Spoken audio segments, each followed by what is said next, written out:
ستيف جوبز كان بيتكلم في النقطة دي، بيقول لك انت في حاجات انت هتتعلمها تحس ان هي مالهاش علاقة ببعض، بس في وقت ما انت هتحس ان لا، ده هم اصلا كانوا اصل الموضوع. يعني هدي لك مثال بسيط جدا. حد مثلا بدأ ان هو يجرب مثلا ان هو ازاي يعمل ويب سايت، او ازاي يعمل اعلانات، او ازاي مش عارف يعمل كونتنت او حاجات زي كده. تمام.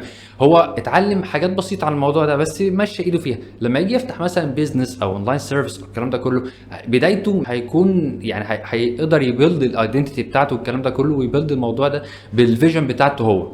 تمام. لان هو ممكن يكون مثلا ما فيش راس مال او حاجه زي كده والكلام ده كله. تمام. في نفس الوقت انت ما تعرفش اللي انت درسته ده ممكن يفيدك ازاي قدام، لان الفرص انت ما تعرفش، ممكن تقابل حد هو عايز يعمل ايه. مثلا احنا بنتكلم على الفريلانس. تمام. ممكن مثلا ادي لك مثال، مثلا انا شخص بشتغل في البرفورمانس ماركتنج، بس ساعات الكلاينت مثلا بيطلب مني ان انا محمود اعمل لي اوبتمايزيشن بتاع السيلز بيج بتاعتي. فالشخص هنا لما بيجي يقول لي كده، لو انا مثلا ما اشتغلتش قبل كده ولو مرتين ثلاثه في الموضوع ان انا ابني سيلز بيج ولاندنج بيج، وعارف العناصر بتاعتها ماشيه ازاي، اللي هي الصفحه البيعيه تمام ماشيه ازاي والكلام ده كله بتاعه الموقع، الحاجات دي كلها، انا هنا هكون ضيعت على نفسي فرصه وفلوس بمنتهى البساطه والامانه. ان هو كان هيدي مثلا الشخص اللي بره مثلا $50 او $100 زياده، انا اولى بيها، هو كده كده معايا واثق فيا.